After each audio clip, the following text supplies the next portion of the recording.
আজকে করছি ভেন্ডি ভাজা।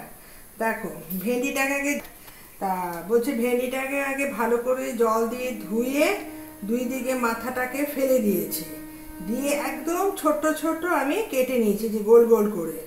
তা এখানে আমি দিয়েছি চালের গুঁড়ো, বেসন, কালো জিরে, নুন, হলুদ, আর সঙ্গে একটু দিচ্ছি পেঁয়াজ। পেঁয়াজটা দিলেও বেশ গন্ধটা বেশ ভালো লাগে। ভেন্ডির মধ্যে অনেকে পেঁয়াজ দিয়েও ভেন্ডি রান্না করে। তা আমি এখানে একটু জল দিয়ে ব্যাটারটা তৈরি করব। ব্যাটারটা তৈরি করে নিয়ে এখানে আমি কড়াইতে গরম তেল বসিয়ে দিয়েছি।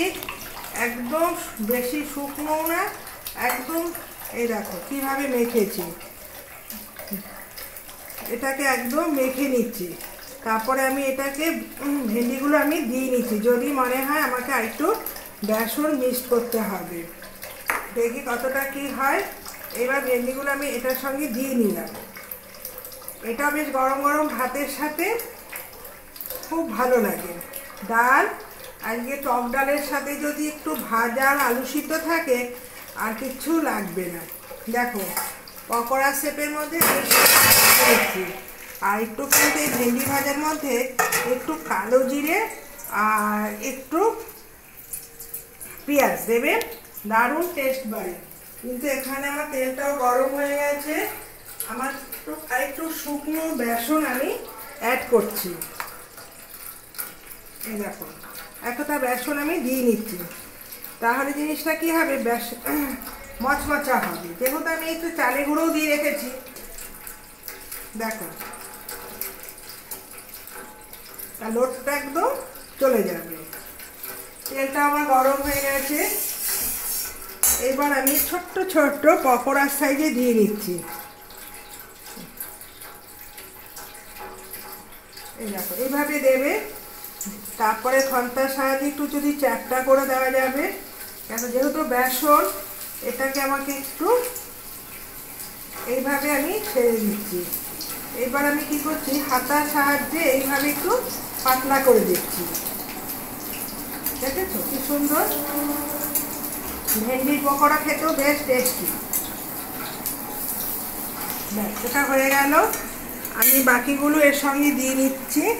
দেখবে এরকম করে একটু একটু করে ছাড়বে। তারপরে কীভাবে একটু মজে গেলে পর তারপরে একটু ডোবা তেলে ছেঁকে তুলে নেবে। গরম গরম মচমচা খেতে খুবই ভালো লাগে। টক ডাল সাথে একটু আলু সিদ্ধ আর একটা যে কোনো ভাজা। আজকে করছি ভেন্ডির পকোড়া। তোমরা আলুর পকোড়া খেয়েছো, কিন্তু ভেন্ডির পকোড়া তো খাওয়া হয়নি। আজকে ভাবলাম ভেন্ডিটা কি করব, তাই একটু ভেন্ডির পকোড়া বানিয়ে ফেলছি। তোমরা ট্রাই করবে, মুড়ির সাথেও বেশ ভালো লাগে। লোদ অনেকে বলে হ্যাঁ ভেন্ডি লোদ হয়, আমি না, একবার খেয়ে দেখবে তারপরে আমাকে জানাবে। তারপর আমি একজনকে করে খাইয়েছিলাম, আমিও একজনের কাছ থেকে খেয়ে এসেই বানিয়েছি। আবার তাকেও আমি ভেন্ডির পকোড়া খাইয়েছি।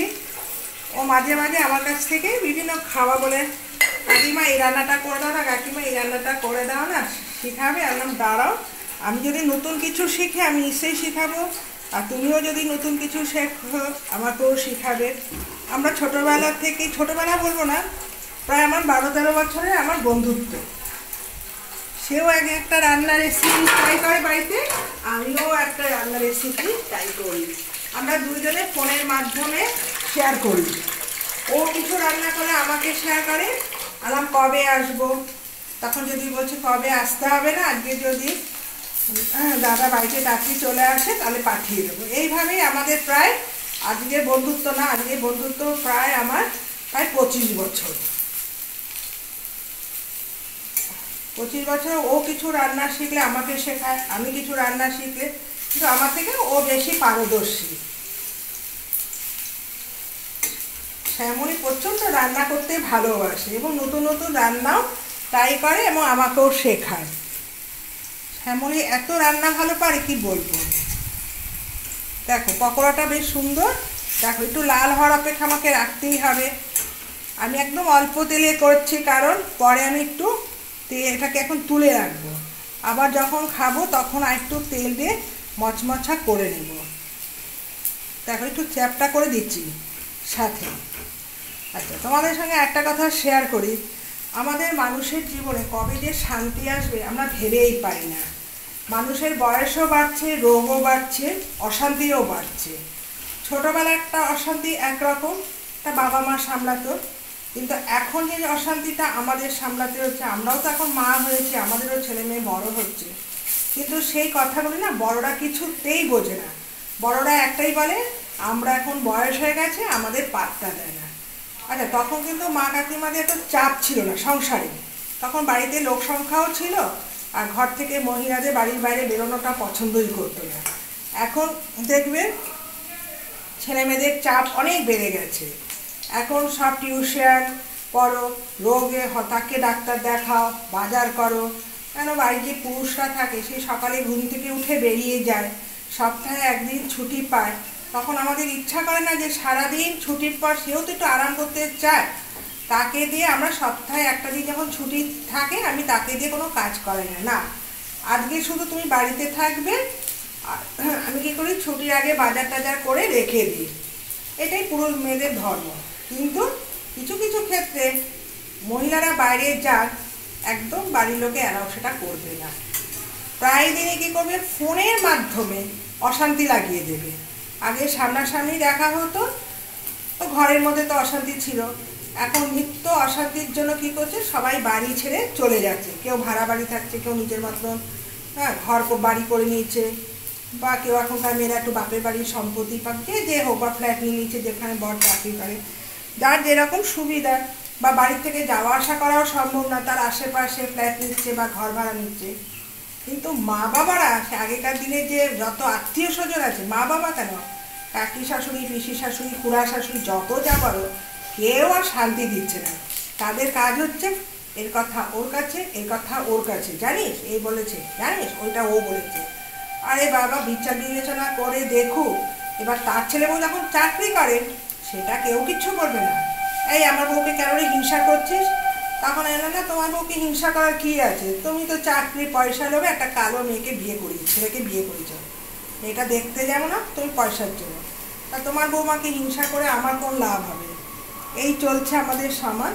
কবে যে আমরা শান্তি পাবো প্রথমে, আর শেষ জীবনে তো যখন আমাদের বয়স হবে তখন তো আমরা ছেলের মেয়ের কাছে হাত পাতা বাঁধা, তারা আমাদের শাসন করবে। হ্যাঁ, যুগও পাল্টাচ্ছে, কিন্তু যাতে আমাদের বৃদ্ধ না হতে হয়, আমাদের নিজের কাজ নিজে করতে পারি, সেটাই আমরা চেষ্টা করি। আমরা কেন ছেলে মেয়ের ওপরেই বা ডিপেন্ড থাকবো কেন? ছেলে মেয়ে যাতে কিছু বলতে না পারে, তার জন্যে আমাদেরকে সেই ব্যবস্থা নিতে হবে।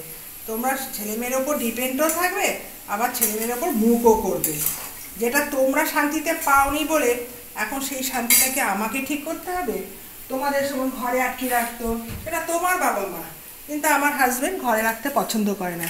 এই তো তাদের দেখো স্বামীর থাকে না, তারা বউ কি সুন্দর ঘরে সংসার করছে, সেগুলো কারোর চোখে পড়ে না, পরে কি খালি জ্বালাতে পারলে তারা শান্তি পায়। এটাই হচ্ছে আমাদের সমাজে বাস্তব ধর্ম কথা। দেখো বড়াটা হয়ে গেল, দেখেছো কি সুন্দর তোমাদের সঙ্গে গল্প করতে পাঠাবো। একটু গাজর প্রায় দিনে সিদ্ধ দিই, আজকে সিদ্ধ না করে একটু গাজর আলু দিয়ে টমেটো দিয়ে একটু ভাজা ভাজা করবো, ব্যাস। দেখেছো কি সুন্দর পকোড়াটা হয়ে গেল।